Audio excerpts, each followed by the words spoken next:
Beloved, listen to me. I want you to hear this story not as distant history but as living truth, because the same God who worked then is working now. I am speaking to you about Elisha, a man who walked with power because he walked with me.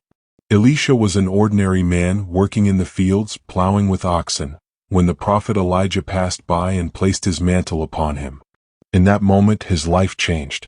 I want you to understand this. When God calls you, he calls you right where you are. Elisha did not argue, delay, or cling to his past. He left the oxen, he followed Elijah, and he served faithfully. Before he performed miracles, he learned obedience. Before he spoke with authority, he listened. This is how greatness in my kingdom begins. When the time came for Elijah to be taken up, Elisha refused to leave him. He followed him from Gilgal to Bethel, from Bethel to Jericho, and to the Jordan. Others stayed behind, but Elisha pressed forward. And when Elijah asked what he desired, Elisha said, "Let a double portion of your spirit be upon me." Hear me carefully, God is not afraid of bold faith. Elisha saw Elijah taken up in a whirlwind, and the mantle fell upon him. When he struck the Jordan, the waters parted. The same power was still present because the same God was still faithful.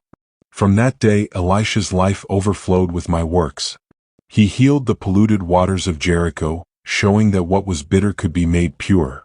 He provided oil for a widow who was drowning in debt, teaching you that heaven's supply does not run dry when faith is poured out.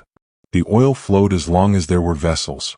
I say to you today, bring me empty vessels, your brokenness, your needs, your fears, and watch my grace multiply. Elisha spoke life where there was death.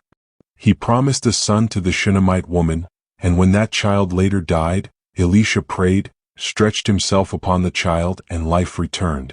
I am the God who restores what you think is gone forever. Nothing is too far gone for me.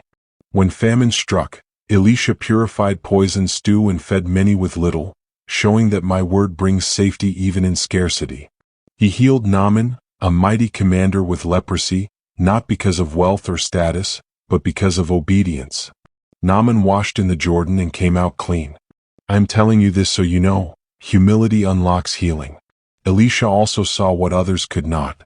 When an enemy army surrounded him, his servant trembled, but Elisha prayed, "Lord, open his eyes."